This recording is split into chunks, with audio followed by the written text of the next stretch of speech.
You are watching the Atlanta Braves Fan Show on Fan Media Network. Hello, everybody. I'm Ryan Siegel, joined alongside with Gardie and Gardie. It is now the witching hour of baseball, if you will. We are approaching the end of August, almost beginning of September. September just 2 weeks away. The Atlanta Braves in a dogfight for the NL East divisional crown. A little bit of safety in the wild card, dogfight in the divisional round for the divisional crown. The Atlanta Braves currently 71-46 going into tonight, Tuesday, August 16th. 4.5 games back on the Mets, 5 in the loss column. However, they are 6.5 games up on the Philadelphia Phillies in the wild card race. The Braves picking up a huge win against the Mets last night on Charlie Morton bobblehead night. Weird that Charlie Morton did not pitch on Charlie Morton bobblehead night. I feel like that's just bad promotional work. But that's just my opinion. But again, kind of a pretty tumultuous beginning to the month. Then now the Braves are red hot, dropping 4 of 5 to the Mets in Citi Field. The Braves responded with 2 wins against the Red Sox, 4 against the Marlins, and then winning last night 13-1 against the Mets, with now 3 more games to go in this series, with a chance to close the gap to a game and a half. Gardie, again, that 5-game series, losing 4 of 5 to the Mets, clearly a wake-up call. Yeah, it definitely was. We were talking about it in our last one. They were a game and a half off the Mets for the divisional crown going into that series. We were like, this is a series where we can take it back. They did not. They didn't play great. They actually kind of got shelled.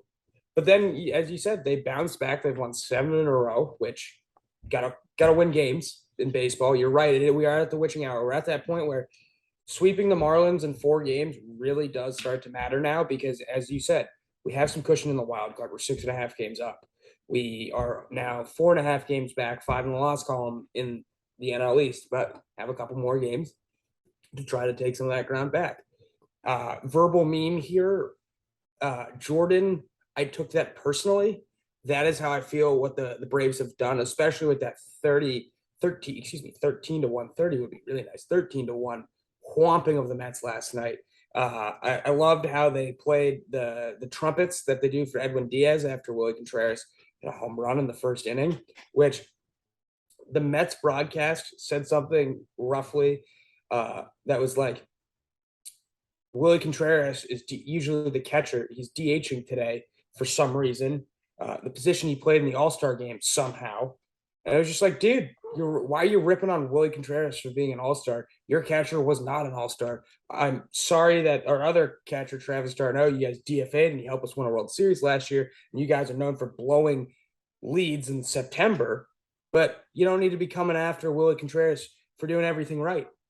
I think these next couple games against the Mets is going to be huge. It's really going to dictate how the rest of the season plays out and how we feel going into the postseason.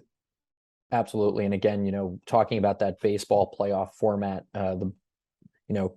second winning the division this year is huge. It couldn't be more huge in any way, shape, or form. Obviously we have the New York Mets sitting in second. It seems like nobody's going to catch the Dodgers this year, who are going to be the 1 seed.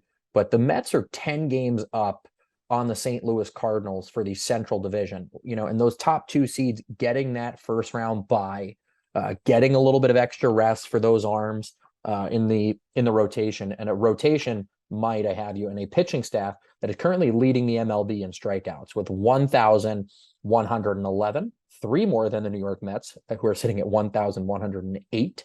And it's a team also with a top 6 ERA in the league, sitting in 6th with a 3.61 ERA. So overall, pitching production in spades. But like you said, Gardie, like, now's the time, because right now, if you were to have that whole, if the season were to end today, the Atlanta Braves have to take on divisional foe, the Philadelphia Phillies, in the wild card chase, who are just a half game up on the Slam Diego Padres. But again, a lot of interesting things. Obviously, looking at the Atlanta Braves throughout the season.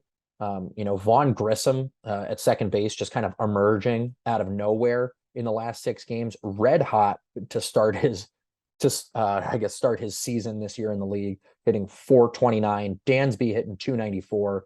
Austin Riley continuing to absolutely mash the ball, 30 home runs, batting 291.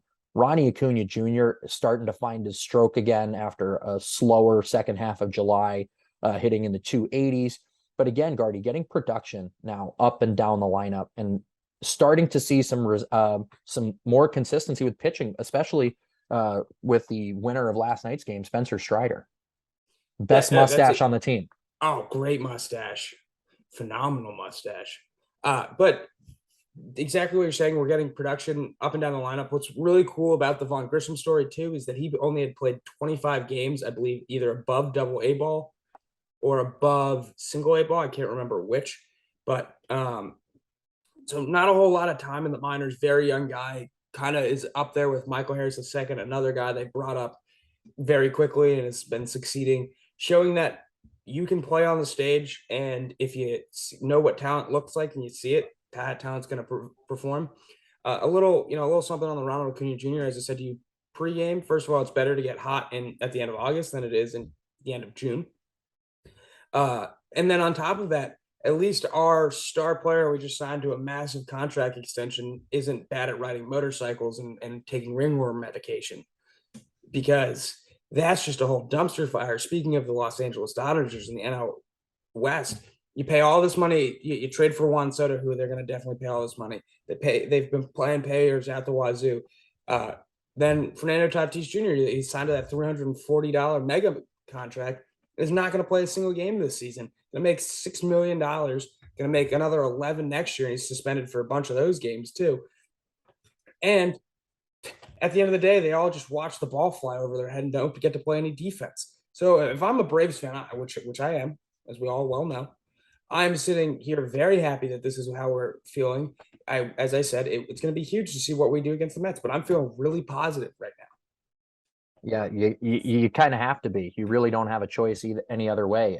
Fernando Tatis Jr., as you mentioned, kind of now segueing to that, suspended 80 games for violating the substance performance enhancing drug policy in the MLB. And baseball has been pretty stout since this, the Mitchell report era and everything came out about heavy suspensions for PEDs, and this one no different. But I guess not ironic, but very interesting. Now that this one comes in the wake of a team that is battling for a playoff spot. San Diego, 2 games ahead of Milwaukee in for that 6 wildcard spot, but 0 games in the loss column. So a team that spent all this money, on has kind of contributed all of this, big splashy headlines and everything, and just are not getting that luxury of being able to, really perform and really see these guys in the postseason, which is kind of what everybody was looking for. And then what I think personally, in my opinion, makes matters worse is that then you have Fernando Tatis Sr. coming out of the blue and saying, that all of baseball loses because my son is suspended 80 games for something minuscule. And at the end of the day, I don't buy an athlete not knowing what he's putting in their body. If you are an athlete at that high of a level, you should know everything that is going into your body. And I understand, there is 0.0, however, what percentage is the case, to treat ringworm, which again, we can get into that of treating ringworm. But again, if you're testing positive for, it says for clostebol, which is the anabolic steroid, and then neomycin, which is an antibiotic, which is a 2 main ingredients of the drug he was taking.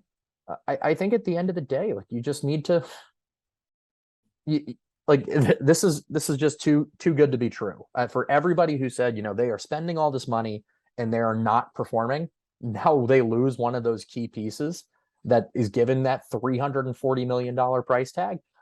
I think personally, now you're saying, oh, this is bad for all of baseball. No, your son broke the rules. You should know that there is something, when you take something, you should be knowing what you're putting in your body. Gardie, your thoughts?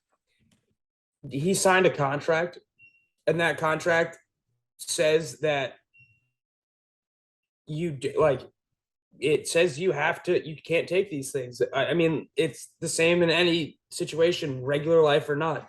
If you're at a job and your job and it's HR packet that you have to agree to when you sign a contract says, you can't use curse words in emails, and then you start using curse words, you're going to get in trouble. It's simple as like that. I know that's a simplistic answer, but that's as simple as it is to me. He knew the rules. He broke the rules. He's paying the punishment now. I mean, I mean, make stupid decisions, get these results, like whatever that meme is. Yeah, And play stupid games, win stupid prizes. Exactly. That's what he did. He played stupid games. And to say you didn't know that it was in there is wrong. And then I also was listening to someone who said that the thing that he got dinged for, well, yes, it is in the ringworm medication. The way it metabolizes in your body when you take it for ringworm, and like the way it comes up in the name versus what it does when you're taking it for steroid use are different. And the thing that he tested positive was for the thing that's the steroid, not for the ringworm. So like you even saw San Diego's announcement about it. Like they didn't say anything. They didn't say, oh, Peel, or oh, we're apologetic. They said, Tatis, you messed up. You're suspended 80 games. Whatever. And yeah, I mean, I think it's crazy to me. You go out and get Josh Hader, you get Juan Soto, you pay Manny Machado, you pay this guy, and to probably miss the playoffs again. Yeah, again, a team that's not really performing to that expectation that was expected of them. And I think you see them going all in on guys like Soto, and you see them going all in on all of these players, include getting Josh Bell in the deal, trying to deal with moving Eric Hosmer in this deal. I think that from a baseball standpoint of things, just not performing.